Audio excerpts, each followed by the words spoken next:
स्वागत है आपका सेकंड ग्रेड जीके के अंदर श्रृंखला के अंदर हमारी। आज हम पढ़ने जा रहे हैं रिवर ऑफ इंडिया, इंडिया के या भारत का की नदियाँ, भारत की नदियाँ। हमारा नया टॉपिक रहेगा भारत की नदियाँ, भारत की नदियाँ, या कह सकते हैं अपने भारत का अपवाह तंत्र, भारत का अपवाह तंत्र, अपवाह तंत्र।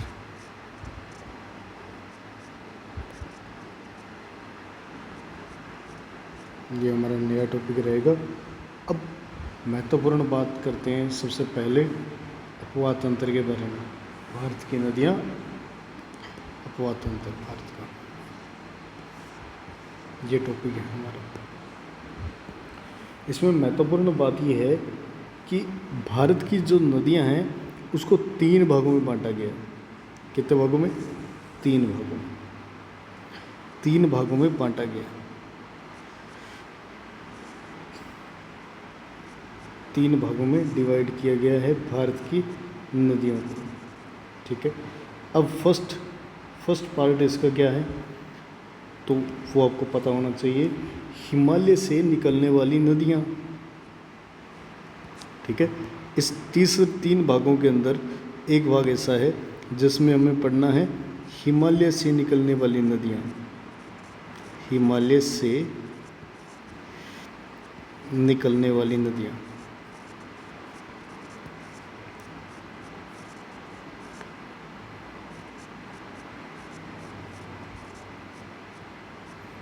ये फर्स्ट हो गया हमारा।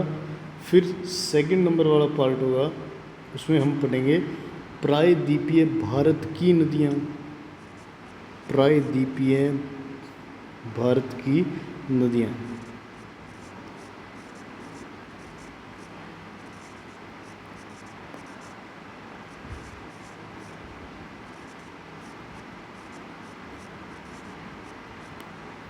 ठीक है।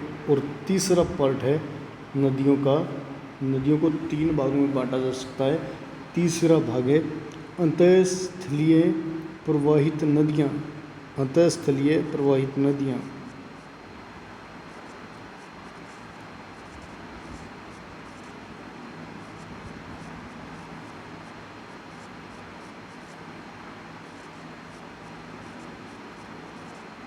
ठीक है। इन 3 तरीक़ों से हम पूरे भारत की नदियाँ पढ़ेंगे।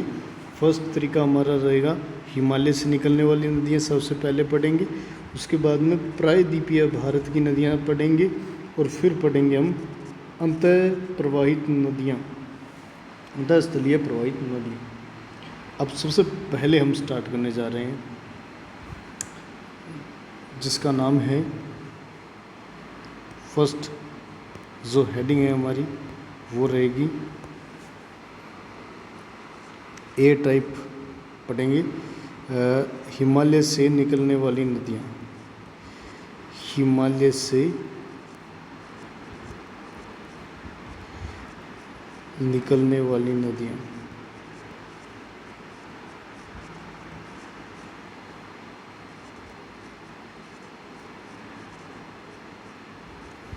ठीक है। हिमालय से निकलने वाली नदियाँ ये पढ़ना है हमें।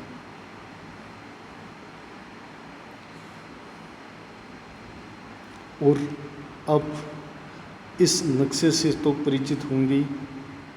ये किसका नक्शा है आप सभी जानते हो, ये इंडिया का मैप है। और इस इंडिया के मैप के अंदर ही हम सब कुछ ये पढ़ने वाले हैं, समझ समझ के हमारी सारा टॉपिक भी कहाँ से कौन सी नदी निकलती है। ठीक है। अब सबसे पहले मैं बात करता हूँ यहाँ पे लद्दाख के अंदर। ये लद्दाख है, ये वाला एरिया।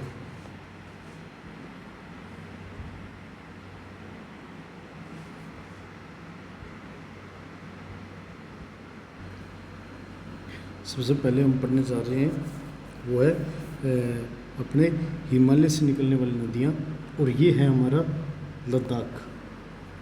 ये जो ठीक है, ये हमारा है लद्दाख और ये जम्मू कश्मीर है। ठीक है, ये हमारा केंद्र शासित प्रदेश है लद्दाख। ठीक है, अब आप देख पा रहे हो यहाँ पे ना, ये अपना नेपाल है, नेपाल ये एरिया हो गया नेपाल। और यहाँ से ना क्या है कि एक पर्वत श्रृंखलाएँ गुजर रही हैं, हिमालय गुजर रहा है यहाँ से। तो यहाँ पर ना एक हिमालय की श्रृंखला है, पर्वत चोटी है, और वहाँ पे एक हिमनद बना हुआ है यहाँ पे, इस इलाके में।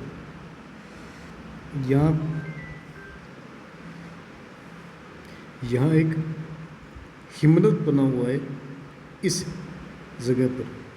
ठीक है, यहाँ एक हिमनद है जिसका नाम क्या है, हिमनद का मतलब होता है ग्लेशियर, जहाँ पे बर्फ़ जमी रहती है और पर्वतनुमा होता है।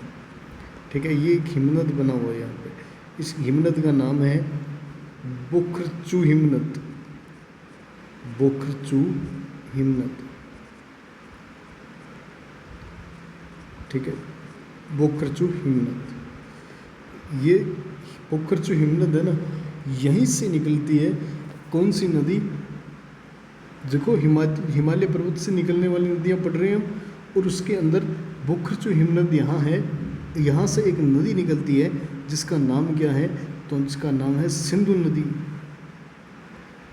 अब सिंधु नदी यहाँ से निकल रही है इस बोखरचू हिमनद से, और निकल के यहाँ पे एक स्थान है जिसका नाम है दमचोक। दमचोक, यहाँ पे ये किसके अंदर प्रवेश कर जाती है, तो इंडिया के अंदर प्रवेश कर जाती है ये नदी, यहाँ से दमचोक से। उसके बाद में ये बहती हुई इस तरीके से बहती हुई, ठीक है, इस तरीके से बहती हुई ये नदी।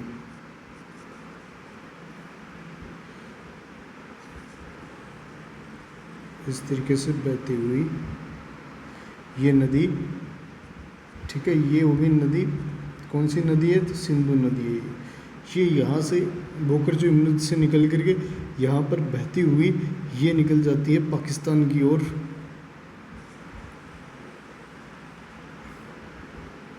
ठीक है, पाकिस्तान की ओर निकल जाती हैं, और ये यहाँ जा कर के अपने, आप लोग जानते हो यहाँ पे है कच्छ की खाड़ी नीचे की ओर, उसी तरफ से पाकिस्तान के अंदर से इस एरिया के अंदर ये वापस अरब सागर में मिल जाती है। ठीक है, और डेल्टा भी बनाती है पीछे की ओर। अब अपने को सिर्फ इतना पढ़ना है कि ये इंडिया में कहाँ से प्रवेश करती है, तो ये एक जगह है जिसका नाम है दमचोक। दमचोक से ये इंडिया में प्रवेश करती हैं। ठीक है, अब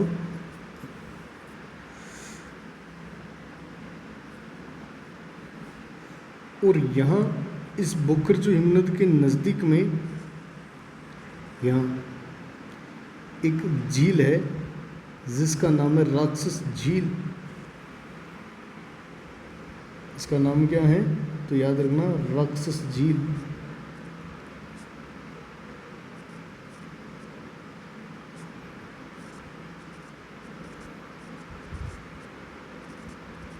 इसी के नज़दीक है ये बोखरचू हिमनद। ठीक है, अब यहाँ से इसका उद्गम हुआ।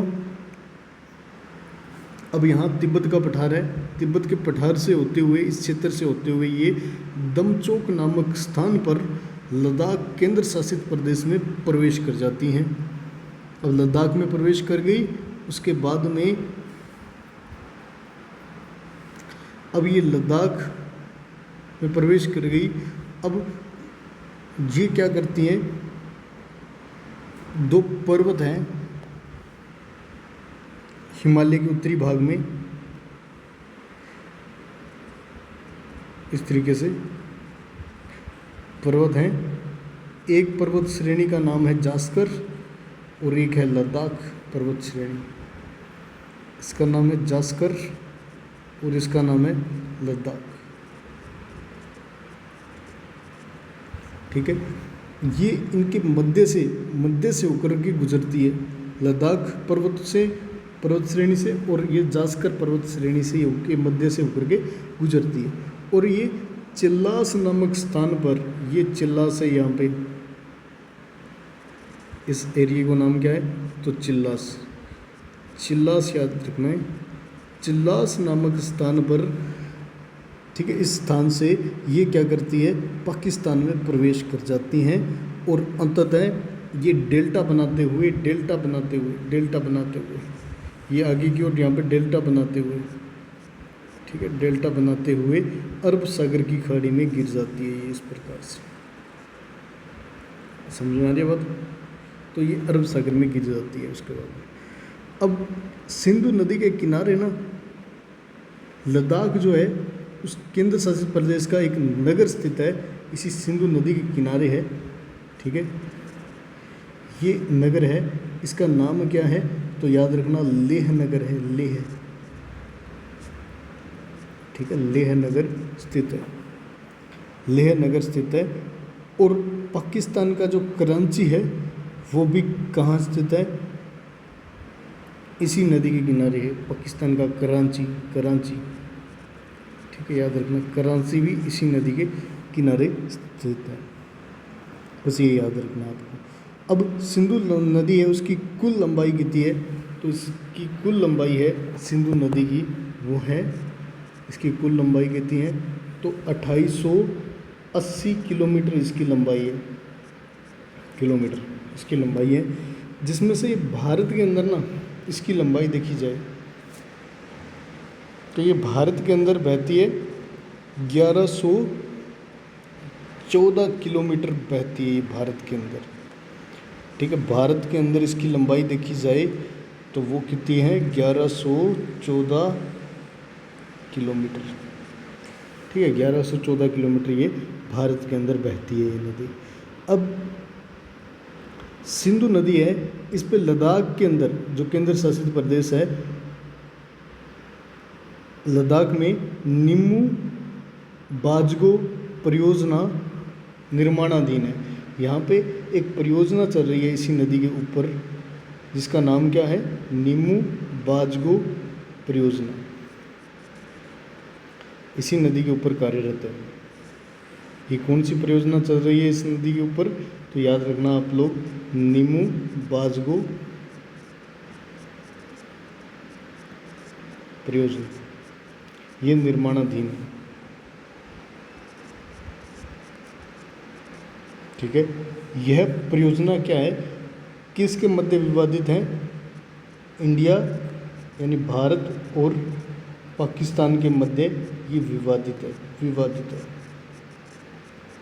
ठीक है, ये परियोजना, ये याद रखना, ये परियोजना इन दोनों के मध्य विवादित है, ये याद रखना आपको। ठीक है, ये थी हमारी सिंधु नदी। सिंधु नदी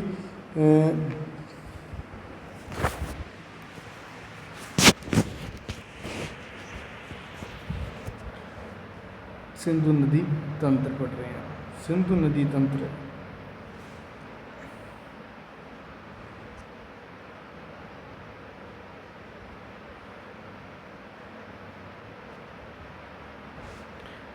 देखो, हमने बात की थी, सबसे पहले बात की थी हिमालय से निकलने वाली नदियाँ, हिमालय से निकलने वाली नदियाँ।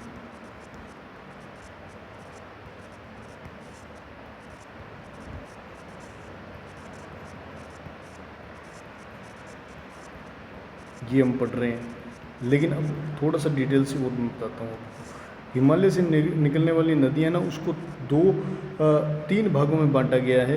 पहला याद रखना है आपको सिंधु नदी तंत्र, सिंधु नदी तंत्र, और दूसरा बी भाग है इसका, उसको बांटा गया है गंगा नदी तंत्र, गंगा नदी तंत्र।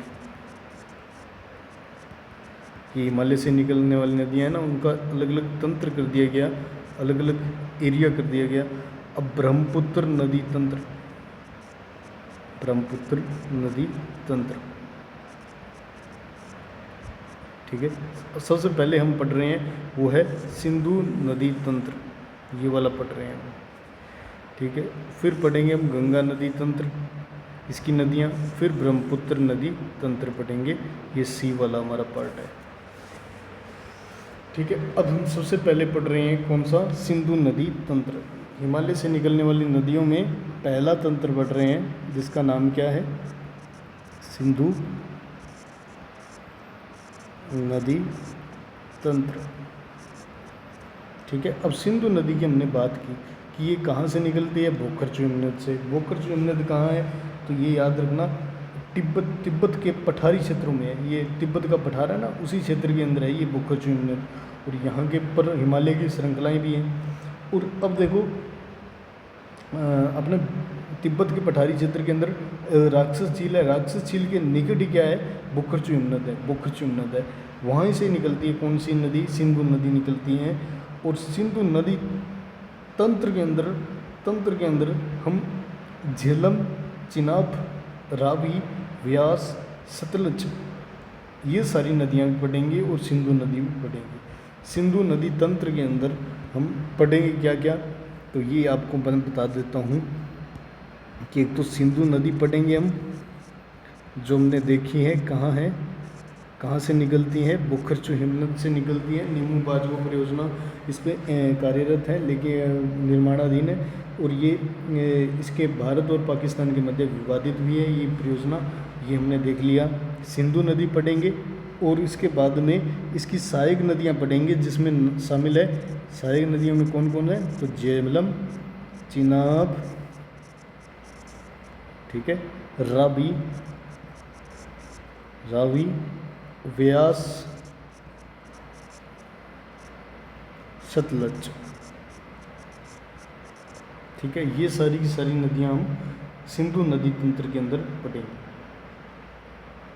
अब सबसे पहले हमें याद हो गया है कि कहाँ से निकलती है सिंधु नदी, तो याद रखना कहाँ से निकलती है, बोखरचू हिमनद से निकलती है। बोखरचू हिमनद कहाँ है, तो राक्षस झील के निकट है।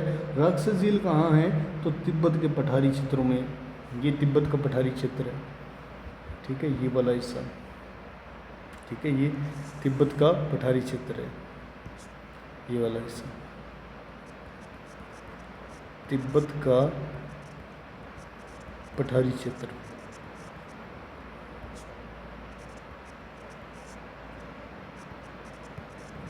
वहीं पर ये झील भी है और बोखरचू हिमनद भी है, ठीक है। दमचोक नामक स्थान पर ये प्रवेश कर जाती है इंडिया के अंदर, फिर बाद में लद्दाख और जास्कर पर्वत श्रृंखलाओं के मध्य से होकर के ये पाकिस्तान में प्रवेश करती है।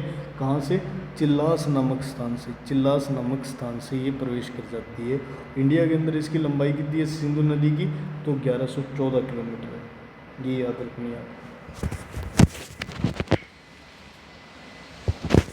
अब इसके बाद में हम बात करते हैं, ठीक है, इसके बाद में हम बात करते हैं वो है चिनाब।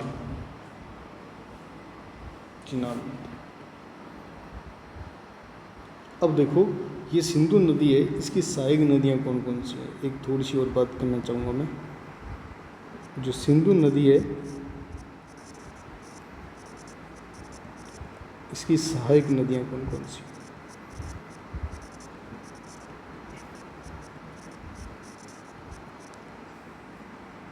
झेलम, ये मैंने अभी बताया थोड़ी देर पहले, ठीक है, रावी, व्यास, सतलुज,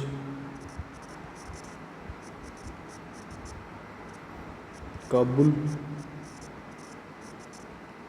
शोक, नुब्रा, गोमल, ये इसकी सहायक नदियाँ हैं। और चिनाब भी तो है साथ में, चिनाब, ठीक है, ये इसकी सहायक नदियाँ हैं सिंधु नदी तंत्र की। अब हम पढ़ने जा रहे हैं एक एक करके इनको। अब जो राक्षस झील है ये तिब्बत का पठारी क्षेत्र हो गया। अब राक्षस झील है, वहाँ से एक नदी निकलती है, ठीक है, जिसका नाम है सतलुज नदी। सतलुज नदी, मैं आपको सारा सिस्टम पहले समझा देता हूँ, उसके बाद में देखेंगे हमने करेंगे इसको।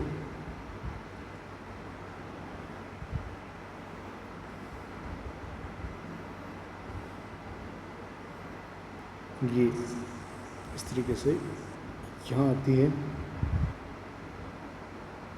सतलुज नदी।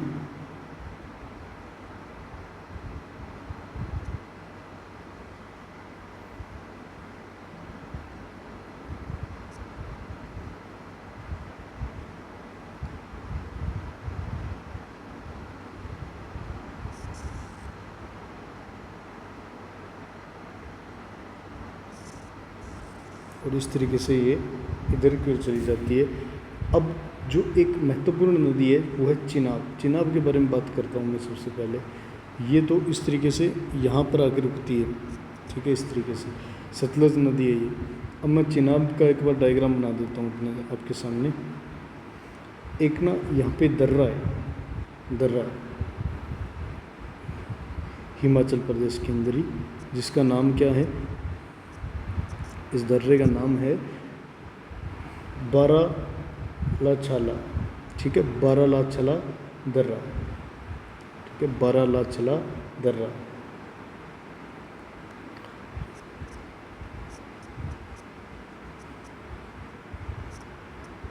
ठीक है, बारालाछाला दर्रा।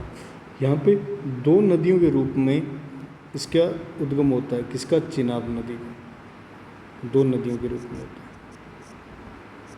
ठीक है। अब ये चिनाब चलती है कहाँ से?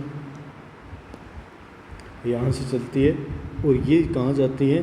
तो ये जाती है हिमाचल प्रदेश में बहती हुई। कहाँ चली जाती हैं? ये चली जाती है इस जम्मू कश्मीर के अंदर चली जाती है, और जम्मू कश्मीर से होते हुए ये कहाँ चली जाती है? जम्मू कश्मीर से होते हुए ये चली जाती है इस तरीके से इस अपने सिंधु नदी के अंदर मिक्स हो जाती है। ये अपनी कौन सी है? तो चिनाब नदी है, ये चिनाब नदी है, ठीक है। और ये यहाँ से कौन आ रही है? तो ये सतलुज नदी है। किससे? राक्षस झील से निकल करके ये आती है और यहाँ प्रवेश करती है। यहाँ पे क्या है? तो अब मैं सारा कुछ बताऊँगा आपको। यहाँ पे शिव किला दर्रा है जहाँ पे ये प्रवेश कर रही है। शिव किला दर्रा से प्रवेश करती है ये, और उसके बाद में, ठीक है, इस पर बांध भी बने हुए हैं, दो, ठीक है, दो बांध बने हुए हैं, और एक परियोजना भी चल रही है इसके ऊपर। दो बांध हैं इसके ऊपर, और एक परियोजना भी इसके ऊपर कार्यरत है सतलुज नदी पर। और ये सतलुज नदी जाकर के किस में मिल जाती है? तो चिनाब के अंदर मिल जाती है, ठीक है। ये है हमारी सतलुज नदी। अब इसके बाद में एक और दर्रा है यहाँ पे, इस जगह पर है, ये दर्रा है, ठीक है। ये दर्रा है जिसका नाम क्या है? तो आपको याद रखना है इस दर्रे का नाम क्या है। इस दर्रे का नाम है रोहतांग दर्रा, रोहतांग दर्रा, ठीक है। रोहतांग दर्रे से, ठीक है, दो नदियों का उद्गम होता है, दो नदियों का उद्गम होता है, ठीक है। इस रोहतांग दर्रे से दो नदियों का उद्गम होता है। कौन कौन सी? तो एक नदी जा रही है यहाँ से, जिसका नाम क्या है? रावी नदी जा रही है यहाँ से। ये पंजाब से होते हुए और ये चली जाती है किसमें? चिनाब के अंदर मिक्स हो जाती है, चिनाब में मिल जाती है ये ध्यान रखना। ये वाली कौन सी नदी है? तो रावी नदी है। रावी नदी कहाँ से निकलती है? तो रोहतांग दर्रे से निकलती है, हिमाचल प्रदेश से, यानी हिमाचल प्रदेश के अंदर से निकलती है ये सारी सब। अब रोहतांग दर्रे से एक झील बनी हुई है, झील के बाद में एक नदी जा रही है यहाँ पे, झील के बाद में नदी का रूप ले लेती है ये। और इस नदी का नाम क्या है, तो इसका नाम है व्यास। व्यास नदी है वो यहाँ पे पंजाब में जा कर के हरिके बैराज में जा कर के व्यास नदी गिर जाती है। ये व्यास नदी है, ये वाली व्यास नदी है जो हरिके बैराज में जा कर के यहाँ पे इसमें सतलज में गिर जाती है, सतलज में गिर जाती है। ये ध्यान रखना, ये महत्वपूर्ण है। अब एक और नदी है जिसका नाम है झेलम। झेलम कहाँ से निकलती है, तो ये जम्मू कश्मीर से यहाँ से निकलती है, जम्मू कश्मीर से, और इस तरीके से बहती हुई, इस तरीके से जम्मू कश्मीर में बहती हुई ये, ठीक है, झेलम नदी है वो इसके अंदर मिल जाती है। किसके अंदर, तो आपको पता है चिनाब के अंदर मिल जाती है, चिनाब नदी के अंदर मिल जाती है। और यहाँ से एक छोटी सी नदी निकलती है जिसका नाम है किशन गंगा, वो भी इसी के अंदर आके मिल जाती है। किसके अंदर, तो झेलम के अंदर आके मिल जाती है। किशन गंगा नदी आती है वो भी झेलम के अंदर आके मिल जाती है, ठीक है। अब इनके बारे में कुछ महत्वपूर्ण बिंदु हैं वो मैं लिख रहा हूँ, आप लोग ध्यान रखिएगा। ये जो नदी आ रही है बड़ी सी, देख पा रहे हो आप, ठीक है, इसका नाम क्या है, तो याद है आपको, सतलज नदी है ये, ठीक है, सतलुज नदी है। अब ये भारत में प्रवेश करती है, किस दर्रे के माध्यम से प्रवेश करती है, तो अब आपको नाम बताता हूँ मैं, जो आपको याद रखने हैं, महत्वपूर्ण नाम है, ठीक है। ये भारत में प्रवेश करती है हिमाचल प्रदेश के अंदर, किस दर्रे के माध्यम से प्रवेश करती है, तो याद रखना ये सतलज नदी है। इसका नाम क्या है, तो याद रखना सतलज नदी है, सतलज नदी है ये, ठीक है, सतलज नदी है। ये कहाँ से प्रवेश करती हैं, तो याद रखना इस दर्रे से प्रवेश करती है। ये दर्रा किसी को बोला जाता है, पहाड़ों को काट करके बनाया जाता है रास्ता, वो दर्रा कहलाता है। शिप किला दर्रे से, शिप किला दर्रे से, ठीक है, शिप किला दर्रे से ये प्रवेश करती हैं। और अब आगे जा कर के हिमाचल प्रदेश ने यहाँ एक परियोजना बना रखी है, परियोजना जिसमें पानी की आपूर्ति होती है साइडों में, ठीक है। इस परियोजना का नाम क्या है, इस सतलज नदी पर बनाई गई परियोजना है जिसका नाम है नाथपा झाकड़ी परियोजना, नाथपा झाकड़ी परियोजना, ठीक है, नाथपा झाकड़ी परियोजना, यहाँ बनाई गई ये परियोजना, ठीक है। अब नाथपा झाकड़ी परियोजना बनाई गई है, ये याद रह जाएगा, हिमाचल प्रदेश के अंदर ही बनाई गई है ये परियोजना। अब इसके बाद में हम चलते हैं पंजाब के अंदर, पंजाब के अंदर। और एक आपको बात बताता हूँ मैं, यहाँ एक बांध बनाया गया है जिसका नाम है भाखड़ा बांध, भाखड़ा बांध, जो हिमाचल प्रदेश के अंदर। और पंजाब के अंदर एक बांध बनाया गया है, उसका नाम है नांगल बांध, नांगल बांध, नांगल बांध। आर्य बात समझ में, ये सतलज नदी के ऊपर है, भाखड़ा बांध, नांगल बांध, ये याद रह जाएगा, ये भाखड़ा बांध, नांगल बांध। भाखड़ा बांध कहाँ है, तो हिमाचल प्रदेश के अंदर है, और नांगल बांध कहाँ है, तो ये पंजाब के अंदर है, ठीक है। और ये वाला एरिया क्या कहलाता है, जहाँ पे आके ये व्यास नदी आके मिल रही है, व्यास नदी आके मिल रही है, ये व्यास है, व्यास नदी आकर के मिल रही है सतलज के अंदर, ये क्या कहलाता है, ये कहलाता है हरिके बैराज, ठीक है, हरिके बैराज,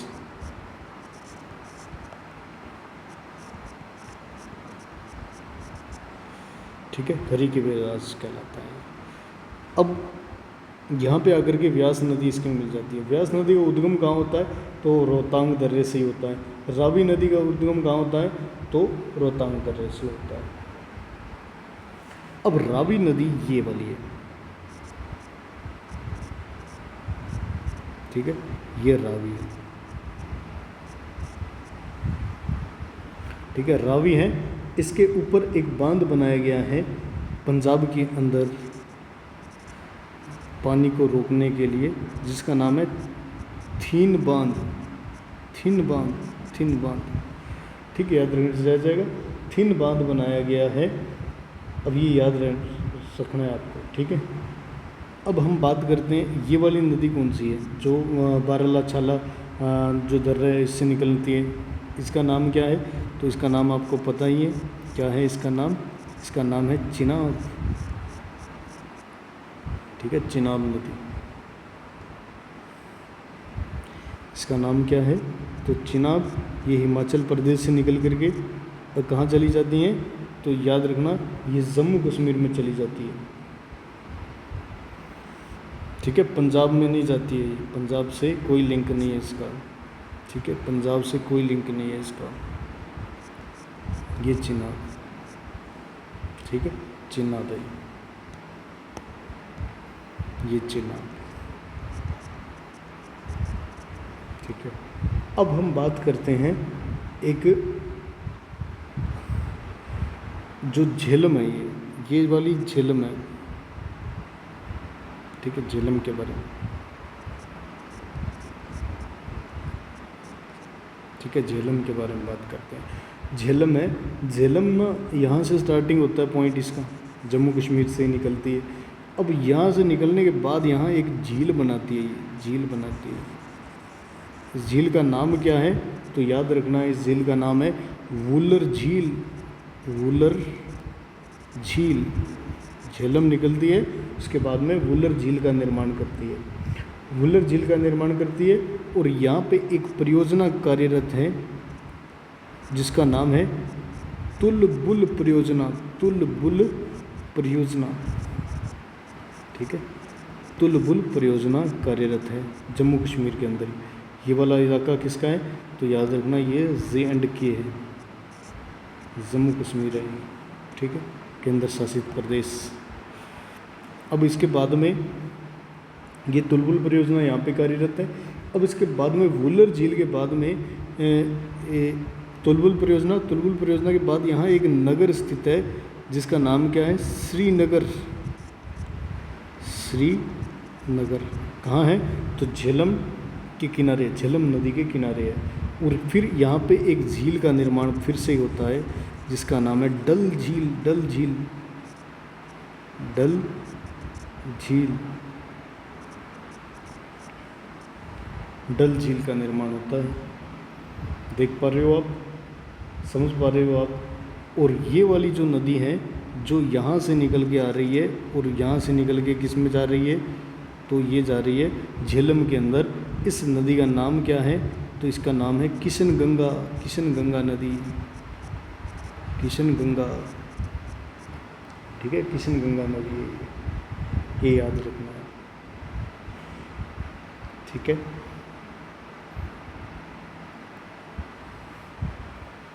ये महत्वपूर्ण बातें हैं अपने नदियों के बारे में और किस तरीके से ये चल रही हैं, ये सारा आपको मैंने बताया है। अब थोड़ा ध्यान से आप सुन लीजिएगा इसके बारे में, चिनाब नदी के बारे में मैं कुछ बताता हूँ आपको।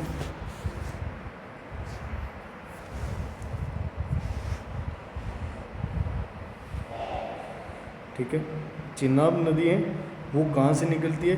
बारालाछाला या बारालापचा दर्रे से निकलती है, ठीक है। और किस रूप में निकलती है? तो दो नदियों के रूप में निकलती है, दो नदियों के रूप में निकलती है ये, ठीक है, चिनाब नदी। अब इन दोनों नदियों का नाम अगर पूछ लिया जाए तो चंद्र, एक का नाम चंद्र है और एक भागा, चंद्र भागा, दो नदियों के रूप में ये निकलती है।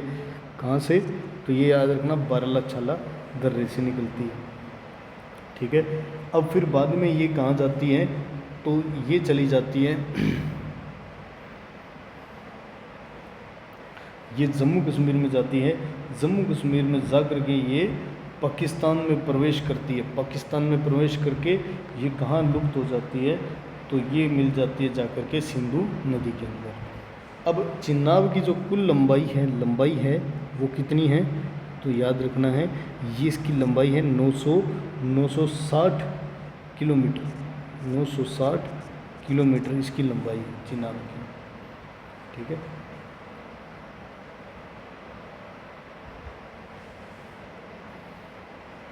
अब इसके ऊपर ना 3 परियोजनाएं कार्यरत हैं चिनाब के ऊपर, जम्मू कश्मीर के अंदर ही है, ठीक है। जम्मू कश्मीर के अंदर इस पे 3 परियोजनाएं कार्यरत हैं, ठीक है। एक का नाम है बगलीहार परियोजना, बगलीहार चिनाब के ऊपर ही परियोजना है बगलीहार परियोजना। दूसरे का नाम है सलाल परियोजना, और तीसरी परियोजना का नाम है दुलहस्ती परियोजना, ठीक है। ये 3 परियोजनाएं हैं जो किसके ऊपर कार्यरत हैं, तो ये चिनाब नदी के ऊपर कार्यरत है। कहाँ, जम्मू कश्मीर के अंदर। और ये तीनों परियोजनाएं भारत और पाकिस्तान के मध्य विवादित है, ठीक है। अब इसकी दाएं ओर से मिलने वाली इस साइड से मिलने वाली दाएं ओर से मिलने वाली सहायक नदी कौन सी है चिनाब की, तो वह झेलम। और बाएं ओर से मिलने वाली प्रमुख सहायक नदियां कौन सी हैं, तो बाएं ओर से मिलने वाली और दाईं ओर से मिलने वाली एक है, बाईं ओर से मिलने वाली 2 है, एक तो है रावी और एक है सतलज, रावी व सतलज, ठीक है। अब हम बात करते हैं झेलम नदी के बारे में, झेलम नदी के बारे में बात करते हैं। इसका उद्गम कहाँ से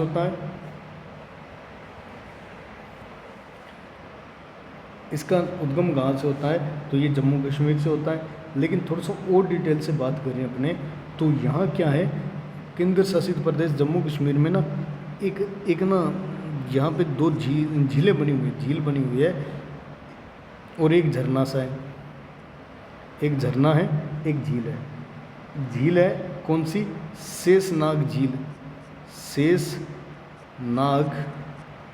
झील। इसी के किनारे इसके निकट ही एक झरना बहता है जिसका नाम क्या है बेरी नाग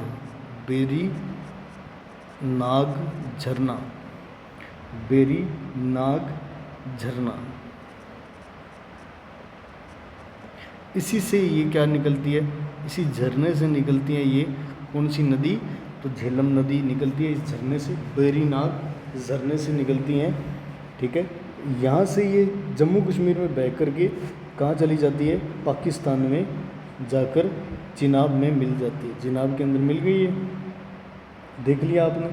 अब झेलम नदी पर जम्मू कश्मीर के अंदर सबसे बड़ी मीठे पानी की, भारत की सबसे बड़ी मीठे पानी की झील है, ठीक है, झेलम नदी के ऊपर ये।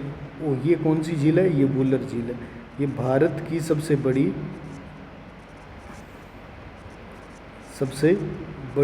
मीठे पानी की झील है,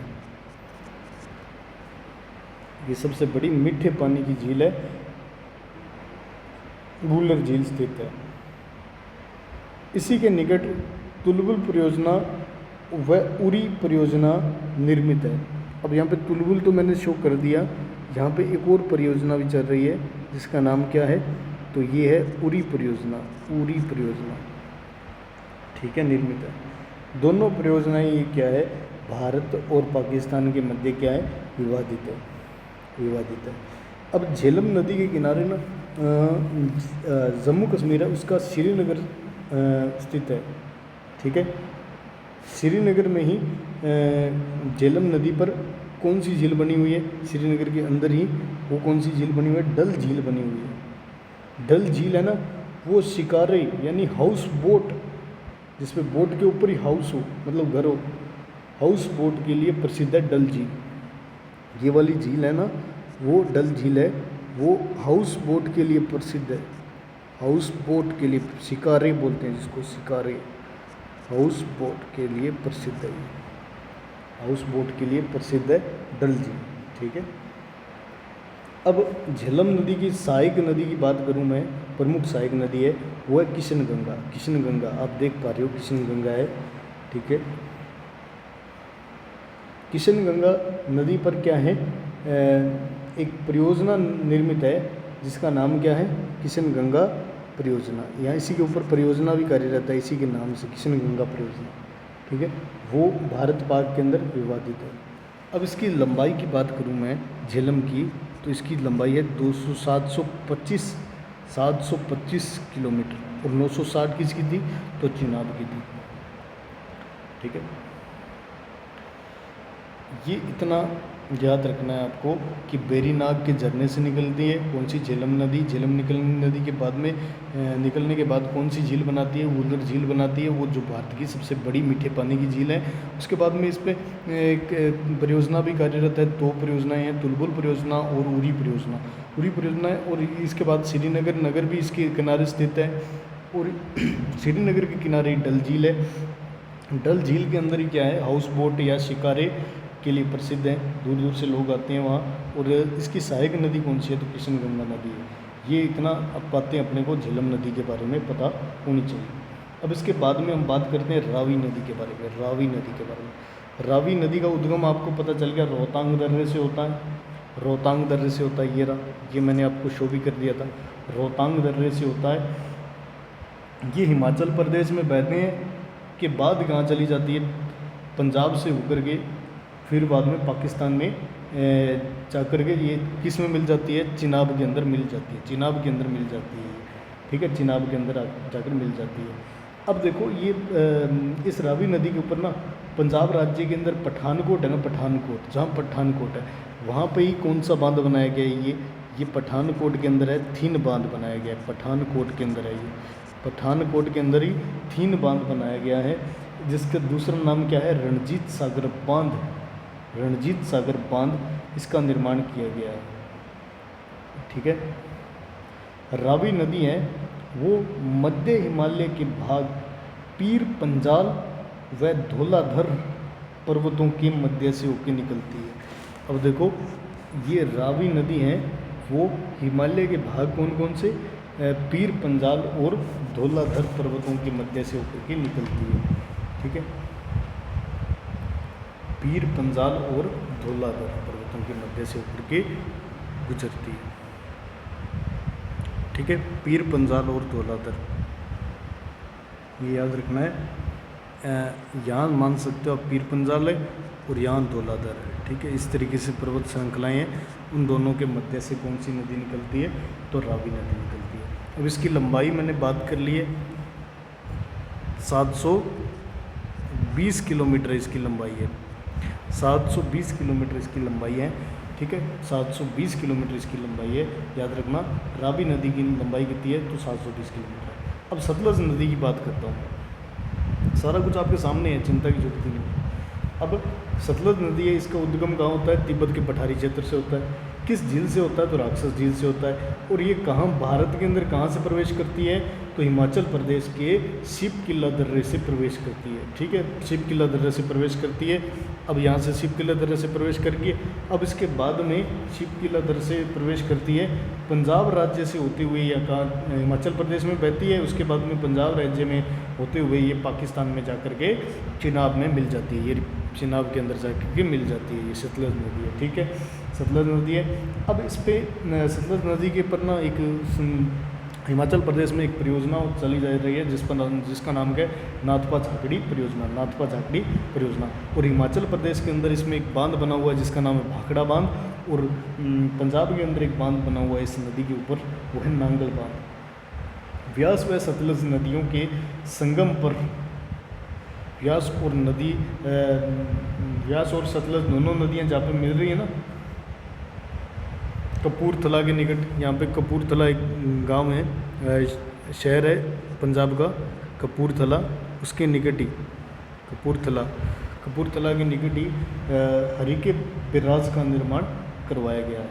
हरिके बैराज से क्या निकलती है, इंदिरा गांधी नहर निकलती है। इंदिरा गांधी नहर जिसमें राजस्थान में आती है, जो यहाँ से निकल करके ठीक है। इंदिरा गांधी जो इसके अंदर हनुमानगढ़ के अंदर प्रवेश करती है, शिवपुरी है ना, शिवपुरी स्थान पर, जिसको मसीतावाली हेड भी बोला जाता है। हनुमानगढ़ जिले के मसीतावाली हेड से प्रवेश करती है ये, ठीक है, इंदिरा गांधी जो नहर है, ठीक है। और ये कहाँ से निकलती है, तो हरिके पैराज से निकलती है, हरिके पतन से निकलती है, ठीक है। इसको इस नहर को क्या बोला जाता है, इंदिरा गांधी नहर को, इसको बोला जाता है राजस्थान की जीवन रेखा। लेकिन इसके बारे में अपने डिटेल से बात करेंगे जब हम राजस्थान के संदर्भ में कुछ बात कर रहे हैं, ठीक है। अब इसकी कुल लंबाई कितनी है सतलज की, तो याद रखना इसकी सतलज की लंबाई कितनी है, तो 1450 किलोमीटर है इसकी लंबाई। लेकिन मैं ओनली भारत के अंदर बात करूँ, यहाँ से यहाँ तक की लंबाई है वो कितनी है, तो सतलज की लंबाई है वो है 1050 किलोमीटर, 1050 किलोमीटर भारत के अंदर इसकी लंबाई है, ठीक है। अब इसके बाद में बात करते हैं अपने व्यास नदी के बारे में। व्यास नदी के बारे में अब एक यहाँ पे मैंने आपको बताया था, ये एक कुंड या झील सी बनी हुई है, कुंड बना हुआ है, जिसका नाम क्या है, इसका नाम क्या है, व्यास कुंड। व्यास कुंड है ये वाला कुंड है जो, वो व्यास कुंड है। अब रोहतांग दर्रे से तो निकल रही है व्यास नदी, लेकिन एक कुंड से होता है इस, है ना, दर्रे के निकट एक कुंड बना हुआ है जिसका नाम क्या है, व्यास कुंड है। वहाँ से इसका उद्गम होता है, किसका, व्यास नदी का। यहाँ से ये क्या करती है, हिमाचल प्रदेश से में बहती हुई कहाँ जाती है, पंजाब के अंदर चली जाती है। पंजाब राज्य का कपूरथला आ जाता है, कपूरथला के अंदर जा कर के ये सतलज में मिल जाती है, ठीक है। हिमाचल प्रदेश के अंदर याद रखना, हिमाचल प्रदेश के अंदर इस व्यास नदी के ऊपर 2 बांध बने हुए हैं, ठीक है। ये नाम मैंने पहले नहीं बताए लेकिन अब बता रहा हूँ, ठीक है। 2 बांध बने हुए हैं हिमाचल प्रदेश राज्य के अंदर इसी नदी के ऊपर। इसका नाम है, एक का नाम है पोंग बांध, और एक है पंडोह बांध,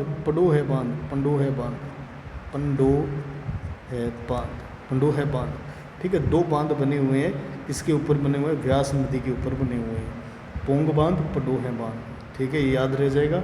व्यास नदी के अंदर हिमाचल प्रदेश में 2 बांध बने हुए हैं, पोंग बांध और पंडोह बांध। अब इसके बाद में बात करते हैं अपने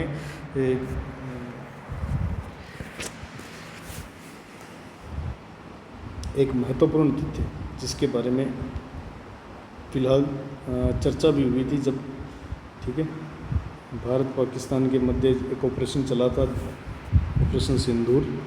उस समय उस जल समझौते पर बहुत चर्चा भी हुई और उसको भारत सरकार ने खारिज भी कर दिया था उस समझौते को, जिसका नाम था सिंधु जल समझौता। ये कब हुआ था, तो 1960 के अंदर हुआ था। अब इसके बारे में महत्वपूर्ण बातें बता रहा हूँ मैं आपको, जो हुआ था ये सिंधु जल समझौता। सबसे पहले ये किसकी मध्यस्थता से हुआ था ये समझौता, तो याद रखना भारत और पाकिस्तान के मध्य, भारत व पाक के मध्य समझौता हुआ था ये। और मध्यस्थता कौन, मीडिएटर कौन था, मध्यस्थता की थी वर्ल्ड बैंक ने की थी। वर्ल्ड बैंक इसका मीडिएटर बना था, ठीक है। अब ये समझौता कहाँ संपन्न हुआ था, तो ये कहाँ हुआ था ये समझौता, ये हुआ था कराची के अंदर, कराची के अंदर हुआ था ये समझौता, ठीक है। कब हुआ था, तो याद रखना 19 सितंबर 1960 को हुआ था ये समझौता संपन्न हुआ था भारत और पाकिस्तान के मध्य। अब इस समझौते के मुताबिक क्या था, इस समझौते के मुताबिक सिंधु झेलम चिनाब, ठीक है, सिंधु झेलम चिनाब, इसका जल तो क्या करेगा, पाकिस्तान करेगा। इसके जल का प्रयोग कौन करेगा, पाकिस्तान करेगा। और रावी सतलज व्यास रावी, सतलज, व्यास, इनके जल का उपयोग कौन करेगा? तो वो करेगा भारत। ये है इस समझौते के अंदर शर्तें कबूल की गई थी। अब इसके समझौते के अंदर हमारे पीएम कौन थे भारत के? तो वो पीएम थे जवाहरलाल नेहरू। जवाहरलाल नेहरू, ठीक है, ये पीएम थे। और पाकिस्तान की ओर से कौन था? तो वहाँ के राष्ट्रपति थे, पाकिस्तान के राष्ट्रपति, प्रेसिडेंट, जिसका नाम था अयूब खान, ठीक है। इनके मध्य ये समझौता हुआ था, ठीक है। इसी के साथ हमारा ये वाला पार्ट कंप्लीट होता है। हिमालय से निकलने वाली नदियों का प्रथम भाग कंप्लीट होता है, जिसमें सिंधु नदी तंत्र है। मैंने जो आपको बताया है वो याद रखना है आपको, ठीक है। ये सारा कुछ आप देखते ही याद आ जाएगा आपको कि क्या क्या सिस्टम है इसका, क्या क्या कैसे है सारा, ठीक है। तो ये हमने बात की महत्वपूर्ण बातें। अब इसके बाद में हम हिमालय से निकलने वाली नदियों में दूसरा नदी तंत्र पढ़ेंगे, वो है गंगा नदी तंत्र।